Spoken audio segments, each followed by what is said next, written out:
राम नारायण राम। आपण सदापि देखिथिबे जे भगवानଙ୍କ सामनारे माता पितांकर मूर्ति रखाजाए।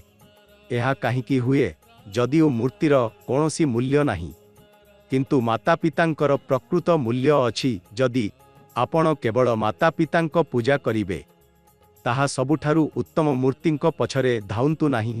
मूर्ति पूजार परंपरा प्राय 50,000 वर्ष पूर्वरु आरंभ होइथिला।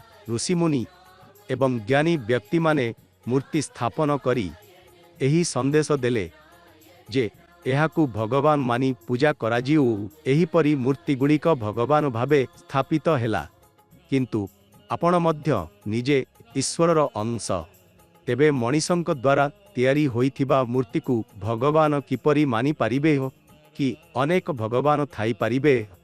आमे निजे भगवान, एक मूर्ति भगवान, आकाश भगवान कि अल्लाह भगवान एते भगवान होई पारिबे नाही। एही पृथ्वी रे समय बहुत मूल्यवान।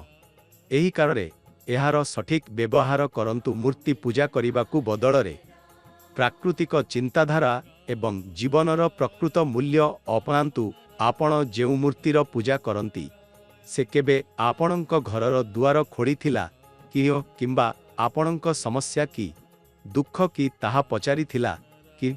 आपणंक जीवनरे प्रकृतिर सिद्धांत गुड़िक अनुसरण करंतु। माता पिता ही एकमात्र ज्ञ प्रकृत धर्म, प्रकृत निस्तार एवं सेमाने आमर निजर भगवान। जेतेबेले आपण गछरु फूल फल किंबा अन्य कौनसी जिनिस नेबे ते प्रथमे हाथ जोड़ी एही प्रकृतिर अनुमति मागंतु।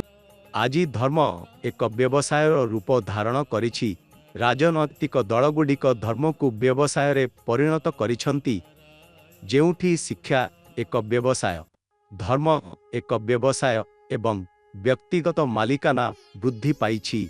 एही कारण रे व्यवसाय वृद्धि हेउछि, किंतु जेतेबेले एही व्यक्तिगत मालिकाना अपसारित हेबो सेतेबेले समस्त किछि परिवर्तित हेबो एवं समाज उन्नति करि।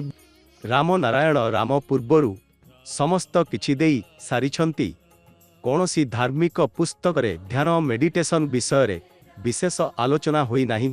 प्रकृतिर ज्ञान मध्य पुस्तक रे अंतर्भुक्त हेबा उचित, जेउथिरे लोकमाने प्रकृत शिक्षा अनुभव करि पारिबे।